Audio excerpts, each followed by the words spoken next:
साथियों, I hope आप लोग स्वस्थ और मस्त होंगे और अपनी तैयारी में लगेंगे। डियर फ्रेंड्स, आज हम लोग हिंदी के महत्वपूर्ण प्रश्नों को देखेंगे और एग्जाम पैटर्न के आधार पर देखेंगे किस टॉपिक से कितने क्वेश्चन आते हैं। तो यह वीडियो उन स्टूडेंट के लिए बहुत बेनिफिशियल होने वाले हैं जो यूपी कांस्टेबल पहली बार देने जा रहे हैं। तो यह वीडियो उनके लिए बहुत बेनिफिशियल होने वाले हैं कि अंतिम समय में कौन कौन टॉपिक अच्छे से क्लियर करके जाएँ और किस तरह का क्वेश्चन पूछा जाता है। तो चलिए बिना देर के हुए देख लेते हैं। ये क्वेश्चन देख सकते हैं आप। तो स्टार्ट करते हैं पहले प्रश्न से। पहला प्रश्न है, हिंदी का मानव रूप किस भाषा से विकसित हुआ। तो मोस्ट इंपॉर्टेंट है, आप लोग अपना राइट आंसर सेलेक्ट करते जाइएगा और देख लीजिएगा किस किस टॉपिक से क्वेश्चन पूछे जा रहे हैं और किस किस टॉपिक से मैं क्वेश्चन लिया हूँ ये बताते जाऊँगा। तो इंपॉर्टेंट है, भाषा से पूछा जाएगा या उत्तर प्रदेश की बोलियों से पूछा जाएगा तो ये टॉपिक होता है, तो आप वहाँ से देख सकते हैं। तो इसका राइट आंसर सेलेक्ट कर लेंगे। तो इसका राइट आंसर हो जाएगा ए पॉइंट, खड़ी बोली से। चलिए नेक्स्ट प्रश्न देख लेते हैं। प्रश्न संख्या 2, मात्राओं की दृष्टि से मात्राओं की दृष्टि से दोहा के ठीक विपरीत होता है। तो मोस्ट इंपॉर्टेंट है, दोहा के विपरीत कौन सा होता है ये पूछा गया है। तो इसका राइट आंसर हो जाएगा सरोठा। सरोठा होता है। तो आपके एग्जाम में या आपके शिफ्ट में पेपर में ये पूछा जा सकता है, रोला कितने मात्राएं होती हैं या चौपाई कितने मात्राएं होते हैं या कितने चरण होते हैं, इस तरह के क्वेश्चन पूछे जा सकते हैं। तो एक बोली उत्तर प्रदेश की बोलियां, उससे देख लीजिएगा और यहाँ ये आप लोगों को रोला छंद से देख लीजिएगा आप लोग, तो यहाँ से क्वेश्चन बनेंगे। ठीक है, तो चलिए नेक्स्ट प्रश्न देख लेते हैं। प्रश्न संख्या 3, वर्णों की एक से अधिक बार आवृत्ति किस अलंकार में होती है। तो मोस्ट इंपॉर्टेंट है, वर्णों की एक से अधिक बार आवृत्ति किस अलंकार में होती है। तो आप लोग अपना राइट आंसर सेलेक्ट कर लिए होंगे। आप लोगों की तो तैयारी हो गई होगी, किन साथियों का नहीं हुई है तो वो अपना देख सकते हैं कि इस टॉपिक को अच्छे से पढ़ना है और यहीं से क्वेश्चन बनेंगे। तो इसका राइट आंसर हो जाएगा सी पॉइंट, अनुप्रास अलंकार। जहाँ वर्णों की आवृत्ति होती है वहाँ क्या होता है, अनुप्रास अलंकार होता है। तो यहाँ उपमा भी पूछ सकते हैं, रूपक पूछ सकते हैं, श्लेष अलंकार पूछ सकते हैं। तो इस तरह के आपके एग्जाम आपके शिफ्ट में क्वेश्चन आ सकते हैं। तो यही टॉपिक है, यहीं से क्वेश्चन पूछे जाते हैं। चलिए नेक्स्ट प्रश्न देख लेते हैं। प्रश्न संख्या 4, निम्नलिखित में से कौन सा, ये शब्द नहीं है, शब्द अलंकार नहीं है। तो मोस्ट इंपॉर्टेंट है, यहाँ में स्प्रिंट हो गया है तो आप लोग ध्यान दीजिएगा। तो इसका राइट आंसर सेलेक्ट कर लेंगे। तो इसका राइट आंसर हो जाएगा डी पॉइंट, रूपक। रूपक अलंकार शब्द अलंकार नहीं है, बाकी अनुप्रास, श्लेष, यमक ये सारे शब्द अलंकार हैं। ठीक है, चलिए नेक्स्ट प्रश्न देख लेते हैं। 1 से 2 क्वेश्चन वहाँ से अलंकार से पूछा जाएगा, दोहा से 1 से 2 क्वेश्चन आ जाएगा और बोलियों उत्तर प्रदेश की बोलियां या भाषाओं से 1 से 2 प्रश्न आ जाएंगे। ठीक है, नेक्स्ट टॉपिक है, यहाँ सारे टॉपिक को प्रश्न, जितने भी टॉपिक हैं सारे टॉपिक को क्लियर किया गया है जहाँ से क्वेश्चन पूछे जाते हैं। तो आप लोगों को देखना है कि आप लोगों का किस टॉपिक पे सही से तैयारी है, किस पे नहीं है। तो नेक्स्ट है 5वां नंबर, करुड़ रस का अस्थायी भाव क्या होता है। तो मोस्ट इंपॉर्टेंट है, करुड़ रस का अस्थायी भाव क्या होता है। तो आप लोग अपना राइट आंसर सेलेक्ट कर लेंगे। तो इसका होता है शोक होता है। तो करुड़ रस का शौक होता है, जैसे वीर रस का उत्साह होता है। ठीक है, तो आप लोग इसको करुड़ रस की जितनी ये रस की जितनी भी अस्थायी भाव होता है तो उसको याद कर लीजिएगा, जिससे आप लोगों को एग्जाम में यहाँ से 1 से 2 क्वेश्चन यहाँ से देखने को मिलेगा। ठीक है, और रसों की संख्या कितनी बताई गई है तो आप लोग कमेंट बॉक्स में कमेंट कीजिएगा। चलिए नेक्स्ट प्रश्न देख लेते हैं। हिंदी भारत की कौन सी भाषा है। तो मोस्ट इंपॉर्टेंट है, हिंदी जो है भारत की कौन सी भाषा है। तो आप लोग राइट आंसर सेलेक्ट कर लीजिएगा। ब्रज भाषा है, राजभाषा है, संपर्क भाषा है, राष्ट्रभाषा है। तो आप लोग अपना राइट आंसर सेलेक्ट कर लेंगे। तो इसका राइट आंसर हो जाएगा सी पॉइंट, हिंदी भारत का संपर्क भाषा है। तो मोस्ट इंपॉर्टेंट है, याद रखिएगा। ठीक है, यहाँ भाषा से हो गया। चलिए नेक्स्ट देख लेते हैं। प्रश्न संख्या 7, सभी मिलकर स्कूल जाता है। तो मोस्ट इंपॉर्टेंट है, सभी मिलकर स्कूल जाता है वाक्य का शुद्ध रूप क्या होगा। तो ये वाक्य में कहीं ना कहीं गलती है, तो उसको शुद्ध रूप यहाँ चारों में कौन सा शुद्ध रूप होगा यही पूछा गया है। तो आप लोग अपना राइट आंसर सेलेक्ट कर लेंगे। तो सभी मिलकर स्कूल गए, सभी मिलकर साथ स्कूल जाते हैं, सभी मिलकर स्कूल जाते हैं, सभी साथ स्कूल जाते हैं। तो मोस्ट इंपॉर्टेंट है, राइट आंसर हो जाएगा डी पॉइंट, सभी साथ स्कूल जाते हैं। इंपॉर्टेंट है, याद रखिएगा। ठीक है, चलिए नेक्स्ट प्रश्न देख लेते हैं। इस तरह के त्रुटियों वाला एक प्रश्न देता है। और नेक्स्ट देख लेते हैं, वैज्ञानिक शब्द में प्रत्यय लगा है। तो मोस्ट इंपॉर्टेंट है, उपसर्ग और प्रत्यय से ये प्रश्न पूछे जाते हैं। तो वैज्ञानिक में कौन सा प्रत्यय लगा है, क है, इक है, ठीक है, आई है, क्या है, इसमें देख लेंगे। आप लोग अपना राइट आंसर सेलेक्ट कर लेंगे। तो इसका राइट आंसर हो जाएगा बी पॉइंट, इक। ठीक है, वैज्ञानिक में इक प्रत्यय लगा है। ठीक है, उपसर्ग हमेशा आप बता देता हूँ, वो जो प्रत्यय होता है वो अंतिम में लगता है। ठीक, जो प्रत्यय होता है, सॉरी, जो प्रत्यय होता है वो अंतिम में लगता है, अंतिम में, और जो उपसर्ग होता है वो पहले लगता है। तो आप लोग देख लेंगे, ठीक है। तो आज समझ में आ गया होगा। तो यहाँ से एक क्वेश्चन मिल जाता है आप लोगों को, इस तरह के क्वेश्चन बनते हैं। तो चलिए नेक्स्ट प्रश्न देख लेते हैं। प्रश्न संख्या 9, रंगीला शब्द में किस प्रत्यय का प्रयोग हुआ है? तो मोस्ट इंपॉर्टेंट है, रंगीला शब्द में किस प्रकार का प्रत्यय का प्रयोग हुआ है। तो आप लोग अपना राइट आंसर सेलेक्ट कर लेंगे। इसका राइट आंसर हो जाएगा, लास्ट में क्या लगा है, हो जाएगा इला। इंपॉर्टेंट है, इला हो जाएगा, डी पॉइंट, ठीक है। चलिए नेक्स्ट प्रश्न देख लेते हैं। प्रश्न संख्या 10, प्रत्येक शब्द में क्या उपसर्ग लगा हुआ है? तो मोस्ट इंपॉर्टेंट है, प्रत्येक में कौन सा उपसर्ग लगा है। तो आप लोग अपना राइट आंसर सेलेक्ट कर लेंगे। प्रत्यय देख लिए, हम लोग इसमें सारे के सारे टॉपिक को देखेंगे जहाँ से एग्जाम में क्वेश्चन पूछे जाते हैं। एक भी ऐसा टॉपिक नहीं रहेगा जहाँ से क्वेश्चन पूछे जाते हों और ना कवर किया गया है। तो वीडियो को शुरू से लास्ट तक देखिएगा, जिससे आप लोगों को सारे के सारे चैप्टर पता चल जाएँ और आप रिवीजन कर सकें। तो चलिए, यहाँ बस प्रश्न बदल सकते हैं, या तो हो सके हुबहू प्रश्न आ सकते हैं। इस तरह के प्रश्न को सम्मिलित किया गया है। तो प्रत्येक शब्द में क्या उपसर्ग लगा हुआ है, तो आप लोग आई होप सेलेक्ट कर लिए होंगे। इसका राइट आंसर हो जाएगा बी पॉइंट, प्रति, ठीक है, इंपॉर्टेंट है। चलिए नेक्स्ट प्रश्न देख लेते हैं। प्रश्न संख्या 11, निर्गुण शब्द में क्या उपसर्ग लगा हुआ है? तो मोस्ट इंपॉर्टेंट है, आप लोग अपना राइट आंसर सेलेक्ट कर लेंगे। तो इसका क्या हो जाएगा, राइट आंसर हो जाएगा सी पॉइंट, निर, ठीक है। चलिए नेक्स्ट प्रश्न देख लेते हैं। प्रश्न संख्या 12, निम्नलिखित में से अव्यय कौन सा है? तो मोस्ट इंपॉर्टेंट है, आप लोग अपना राइट आंसर सेलेक्ट कर लेंगे। तो इसका राइट आंसर हो जाएगा सी पॉइंट, तथा, तथा हो और हो, तो ये सारे क्या होते हैं, अव्यय होते हैं, ठीक है। चलिए नेक्स्ट प्रश्न देख लेते हैं। प्रश्न संख्या 13, वाच्य किसके अनुसार बनता है? तो वाच्य किसके अनुसार बनता है? तो मोस्ट इंपॉर्टेंट है, वाच्य से प्रश्न पूछे जाएंगे, ठीक है। तो वाच्य किसके अनुसार बनता है, ये आप लोग सेलेक्ट कर लेंगे। तो इसका राइट आंसर हो जाएगा डी पॉइंट, वाच्य कर्ता कर्म भाव के आधार पर बनता है। इंपॉर्टेंट है, आप लोग याद रखिएगा। चलिए नेक्स्ट पॉइंट देख लेते हैं।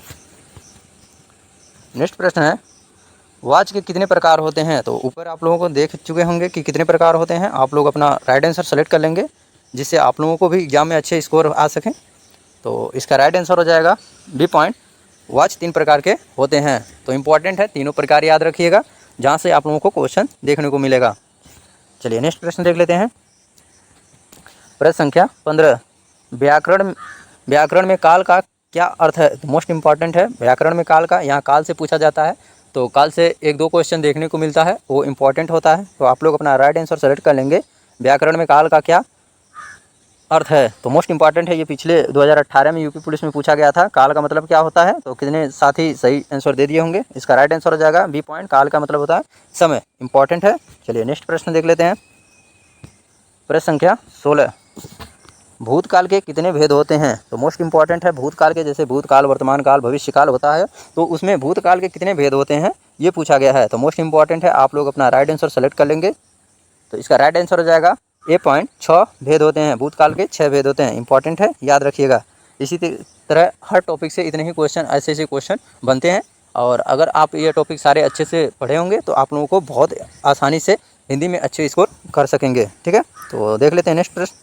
प्रश्न संख्या 17, लड़के ने पुस्तक पढ़ी है। तो मोस्ट इंपॉर्टेंट है, लड़के ने पुस्तक पढ़ी है, वाक्य का काल है, कौन सा काल है? तो समान वर्तमान, पूर्व वर्तमान, या संदिग्ध वर्तमान, या संभाव्य वर्तमान। तो मोस्ट इंपॉर्टेंट है, आप लोग अपना राइट आंसर सेलेक्ट कर लेंगे। इसका राइट आंसर हो जाएगा बी पॉइंट, पूर्व वर्तमान, ठीक है। लड़के ने पुस्तक पढ़ी है, तो ये हो जाएगा पूर्व वर्तमान, इंपॉर्टेंट है। इसी तरह क्वेश्चन पूछते हैं। चलिए नेक्स्ट प्रश्न देख लेते हैं। प्रश्न संख्या 18, कर्म के आधार पर क्रिया के कितने भेद होते हैं? तो मोस्ट इंपॉर्टेंट है, कर्म के आधार पर क्रिया के कितने भेद होते हैं? तो आप लोग अपना राइट आंसर सेलेक्ट कर लेंगे। तो कर्म के आधार पर क्रिया के 2 भेद होते हैं, इंपॉर्टेंट है, याद रखिएगा। चलिए नेक्स्ट प्रश्न देख लेते हैं। प्रश्न संख्या 19, निम्नलिखित में से कौन सा विशेषण नहीं है? तो मोस्ट इंपॉर्टेंट है, जिसमें ऐसे कर सकते हैं, जिसमें प्रत्यय लग जाता है वो होता है विशेषण, और जिसमें नहीं लगता है वो क्या होता है, वो नहीं, उसमें विशेषण नहीं होता है, ठीक है ना। तो जैसे पत्थर में पथरीला, इला लगा है, नमकीन में है और बर्फीला में है, इसमें सभी में प्रत्यय लगा है, लेकिन डी पॉइंट नमक में प्रत्यय नहीं लगा है। तो इम्पॉर्टेंट है, याद रखिएगा, ठीक है। आप इस तरह से याद कर सकते हैं, ठीक है। चलिए नेक्स्ट प्रश्न देख लेते हैं। प्रश्न संख्या 20। जो शब्द संज्ञा की विशेषता बताता है उन्हें क्या कहते हैं? जो जैसे संज्ञा का विशेषता, मान लो नाउन हम पढ़े हैं इंग्लिश में, तो उसी तरह संज्ञा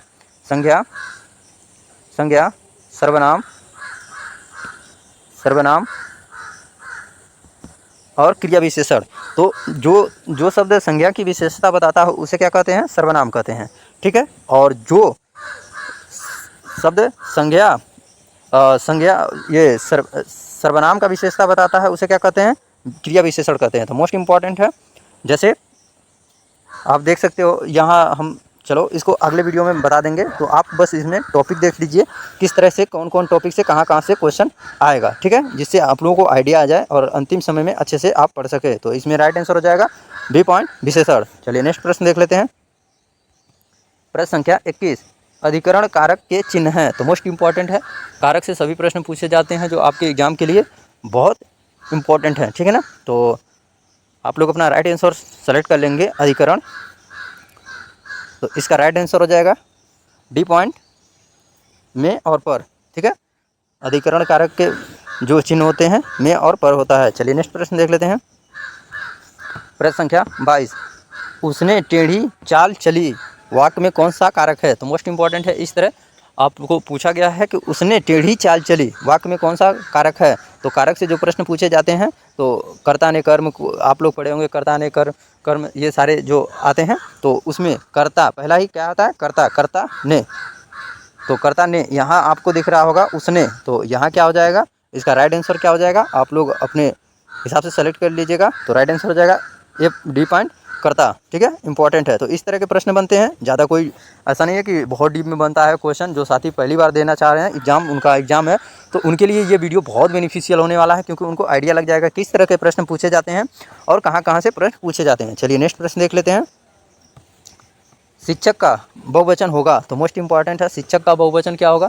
तो जैसे आप लोगों को शब्द दे दिया जाएगा, उसका बहुवचन पूछा जाएगा, तो शिक्षक का कौन सा बहुवचन होगा? इस चारों में से आप लोग अपना राइट आंसर सेलेक्ट कर लेंगे। तो राइट आंसर हो जाएगा ए पॉइंट शिक्षकगण, ठीक है। शिक्षक का शिक्षकगण होता है, ठीक है। शिक्षकों नहीं होता है, शिक्षिकाएं नहीं होता है, शिक्षिका नहीं होता, ठीक है ना। तो शिक्षकगण होता है ए पॉइंट। चलिए नेक्स्ट प्रश्न देख लेते हैं। निम्नलिखित में से कौन सा शब्द स्त्रीलिंग है? तो मोस्ट इम्पॉर्टेंट है, इसमें चारों में ऐसे दे देगा, और इसमें कौन सा स्त्रीलिंग है आपको पहचानना है। तो आप लोग अपना राइट आंसर सेलेक्ट कर लेंगे। तो इसका राइट आंसर हो जाएगा ए पॉइंट कृपा। कृपा क्या है? स्त्रीलिंग है, ठीक है। चलिए नेक्स्ट प्रश्न देख लेते हैं। निम्न में से कौन सा शब्द पुल्लिंग है? ठीक है, स्त्रीलिंग हो गया, अभी पुल्लिंग पूछ रहा है। निम्न में से कौन सा शब्द पुल्लिंग है? ठीक है, इच्छा, राष्ट्र, रक्षा, योग्यता, तो इसमें से कौन सा पुल्लिंग है? तो आप लोग अपना राइट आंसर सेलेक्ट कर लेंगे।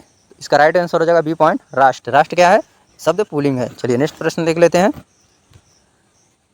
प्रश्न 26, पुरुषवाचक सर्वनाम के कितने भेद होते हैं? ठीक है, तो ये डीप में पूछता है। तो पुरुषवाचक सर्वनाम के कितने भेद होते हैं? तो आप लोग अपना राइट आंसर सेलेक्ट कर लेंगे। इसका राइट आंसर हो जाएगा 3 भेद होते हैं। इंपॉर्टेंट है, याद रखिएगा। तो आप टॉपिक सारे क्लियर हो गए होंगे आप लोगों को, और अभी बहुत सारे टॉपिक हैं जो आप लोगों को पता चल जाएगा। चलिए नेक्स्ट प्रश्न देख लेते हैं। प्रश्न, क्या आप घर भी जाएंगे? क्या आप घर भी जाएंगे वाक्य में आप क्या है?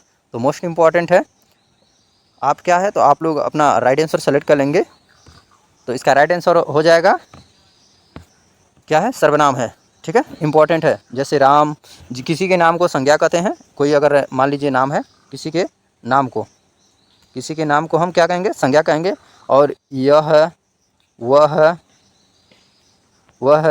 तो ये सारे क्या होते हैं? हम, वे, ये सारे क्या होते हैं? सर्वनाम होते हैं। और विशेषण क्या होते हैं? जैसे जो सर्वनाम, संज्ञा और सर्वनाम की विशेषता बताए। ठीक है, और क्रिया क्या होता है? क्रिया जिसमें ना लगा होता है, जैसे खाना, पीना, ये। तो आई होप चारों समझ में आ गया होगा। चलिए नेक्स्ट प्रश्न देख लेते हैं। प्रश्न संख्या 28, ये मुहावरे से आ गया। तो चौथ का चांद होना, तो मोस्ट इंपॉर्टेंट है, मुहावरे का क्या अर्थ है? चौथ का चांद होना। तो आप लोग अपना राइट आंसर सेलेक्ट कर लेंगे। तो इसका राइट आंसर हो जाएगा ए पॉइंट किसी के लिए अशुभ होना। मोस्ट इंपॉर्टेंट है, बहुत साथी सोचे होंगे कि ये करवा चौथ वाला जो औरतें रखती हैं तो बहुत शुभ होता है, तो ऐसा नहीं है। चौथ का चांद होना किसी के लिए अशुभ होना, ठीक है ना, इंपॉर्टेंट है, याद रखिएगा। चलिए नेक्स्ट प्रश्न देख लेते हैं। मुहावरे से एक क्वेश्चन आते हैं, 1-2 क्वेश्चन देखने को मिलता है। तो आप लोगों के सेट में 1 क्वेश्चन से 2 क्वेश्चन देखने को मिलेगा ही मिलेगा। मैं जितना टॉपिक बता रहा हूँ, जहाँ से ये क्वेश्चन उठाया हूँ, सारे के सारे टॉपिक से 1-1, 2-2 क्वेश्चन आएंगे, ठीक है ना। ठीक है, चलिए नेक्स्ट क्वेश्चन देख लेते हैं। क्वेश्चन नंबर 29, पयोधी समानार्थी शब्द है, तो पयोधी का समानार्थी शब्द क्या है? तो मोस्ट इंपॉर्टेंट दुग्ध है, दूध का है, वारी का है, समुद्र का है। तो आप लोग अपना राइट आंसर सेलेक्ट कर लेंगे। तो इसका राइट आंसर हो जाएगा डी पॉइंट, समुद्र का है, ठीक है ना। चलिए नेक्स्ट देख लेते हैं। नेक्स्ट प्रश्न है,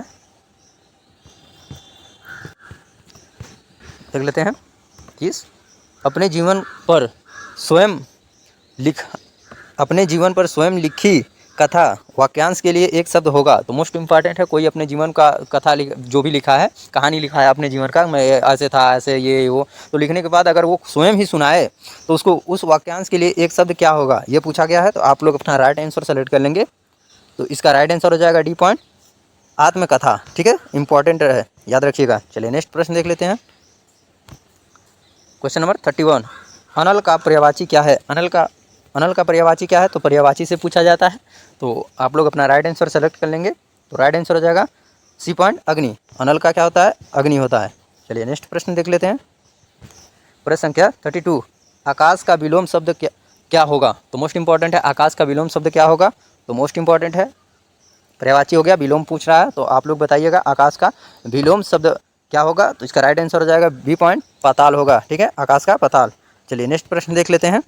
प्रश्न संख्या 33, तत्सम शब्द पहचानिए, ठीक है। तत्सम तद्भव आता है, ठीक है, पहले हमने देखा उपसर्ग प्रत्यय, अभी तत्सम और तद्भव, ठीक है। तो तत्सम शब्द पहचानिए। तो इन चारों में से कौन सा तत्सम शब्द है? तो मैं बता दूं पहले, तत्सम शब्द क्या होते हैं? जो संस्कृत से सीधे आए हैं उनको तत्सम शब्द कहते हैं। और तद्भव होते हैं जो, जैसे कान हो गया, बंदर हो गया, मोर हो गया, जैसे हम अब संस्कृत से निकले हुए शब्द, जैसे उसके मॉडिफाई करके, जैसे हम बोलचाल में बोलते हैं कान ओन, ये सारे बोलते हैं, तो ये हो गए तद्भव शब्द, ठीक है। तो इसका राइट आंसर हो जाएगा ए पॉइंट, ठीक है, निद्रा। चलिए नेक्स्ट प्रश्न देख लेते हैं।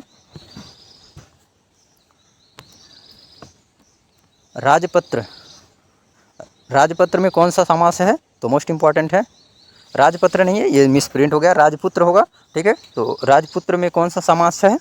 तो आप लोग अपना राइट आंसर सेलेक्ट कर लेंगे।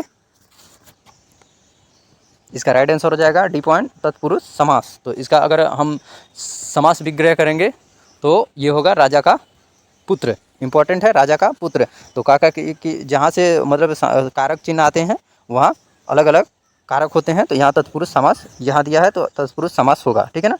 और इसमें मैं बता दूं कि आप लोगों को, जैसे द्वंद्व समास क्या होता है, द्विगु समास से क्या होता है, अव्ययभावी समास से क्या होता है। तो जहाँ उपसर्ग लगा हो, अगर आपको कहीं भी उपसर्ग दिखे, उपसर्ग लगा हो, जहाँ उपसर्ग लगा हो, हाँ, जहाँ उपसर्ग लगा हो वहाँ पर आप लोगों को अव्ययी भाव समास होगा, ठीक है ना। और यहाँ हो गया, जहाँ काकी के कुछ भी आए तो वहाँ हो जाएगा तत्पुरुष समास। और द्विगु समास और द्वंद्व समास क्या होते हैं, आप लोग कमेंट बॉक्स में कमेंट कीजिएगा, नहीं तो मैं अगले वीडियो में बता दूंगा, बहुत ईजी है, ठीक है। चलिए नेक्स्ट देख लेते हैं। नेक्स्ट प्रश्न है 35 नंबर, सदैव का संधि विच्छेद करें। तो सदैव का संधि विच्छेद क्या होगा, इंपॉर्टेंट है, आप लोग अपना राइट आंसर सेलेक्ट कर लेंगे। तो इसका राइट आंसर हो जाएगा डी पॉइंट, सदा प्लस एव, ठीक है ना। चलिए नेक्स्ट प्रश्न देख लेते हैं। प्रश्न संख्या 36, निम्नलिखित शब्दों में से कौन सा शब्द शुद्ध है? तो मोस्ट इंपॉर्टेंट है, ये वेरी वेरी मोस्ट इंपॉर्टेंट है, सभी एग्जामों का फेवरेट क्वेश्चन है, ये बार बार पूछा जाता है। तो इसका सही देखना, सही शब्द कौन सा लिखा हुआ है। तो इसका राइट आंसर हो जाएगा बी पॉइंट, ये होता है कवयित्री होता है, ठीक है ना। तो यह मात्रा भी देखना है, कव और य पर छोटी की मात्रा और त्र पर बड़ी की मात्रा, कवयित्री, ठीक है ना, याद रखिएगा। चलिए नेक्स्ट प्रश्न देख लेते हैं। प्रश्न संख्या 37, निम्नलिखित में से कौन सा अल्प विराम चिन्ह है? तो मोस्ट इंपॉर्टेंट है, विराम चिन्हों से एक प्रश्न आते हैं। तो आप लोग अपना राइट आंसर सेलेक्ट कर लेंगे। अल्प विराम क्या होता है? तो इसका राइट आंसर सेलेक्ट कर लिए होंगे। तो राइट आंसर हो जाएगा सी पॉइंट, ये अल्प विराम है, ठीक है ना। तो इम्पॉर्टेंट है अल्प विराम, इसको कहते हैं एक कामा जहाँ आ जाएगा, एक कामा जहाँ आ जाएगा वो अल्प विराम है, ठीक है, इम्पॉर्टेंट है। और ये चलिए नेक्स्ट प्रश्न देख लेते हैं। प्रश्न संख्या 38, य र ल व किस प्रकार के व्यंजन हैं? तो मोस्ट इम्पॉर्टेंट है, वर्णमाला से प्रश्न आ जाएंगे और इसमें वर्णमाला से आपको सघोष, घोष, सघोष, महाप्राण, अल्पप्राण और बहुत सारे आ जाएंगे। तो यहाँ से ये टॉपिक आपको पढ़ के जाना है, ठीक है ना। तो आप लोग 38 का राइट आंसर कमेंट बॉक्स में कर दीजिएगा। जो 38 का कमेंट बॉक्स में सबसे पहले आंसर करेगा तो उनको लगेगा कि हाँ उन्होंने वीडियो पूरा देखा है और वो कुछ सीखने के लिए, एग्ज़ाम देने के लिए, वर्दी पाने के इच्छुक हैं। नहीं तो कितने साथी ये होते हैं 2-4 क्वेश्चन देखेंगे, 10 क्वेश्चन देखेंगे, ठीक है मज़ा नहीं आया, ये नहीं तो वो देख लें। ऐसे नहीं होता है, आप पूरा देखिए जिससे आप लोगों की तैयारी और मजबूत होगी, ठीक है। तो आई होप सारे के सारे क्वेश्चन आपको समझ में आ गया होगा और टॉपिक भी अच्छे से समझ में आ गया होगा किस टॉपिक से कहाँ से क्वेश्चन पूछे जाते हैं। तो ये वीडियो आप लोगों को कैसा लगा कमेंट बॉक्स में कमेंट कीजिएगा। चैनल पर नए हैं तो चैनल को सब्सक्राइब कर लीजिएगा, बेल आइकन को प्रेस कर लीजिएगा इसी प्रकार के नए वीडियो को पाने के लिए। तो आज के लिए बस इतना। जय हिंद, वंदे मातरम।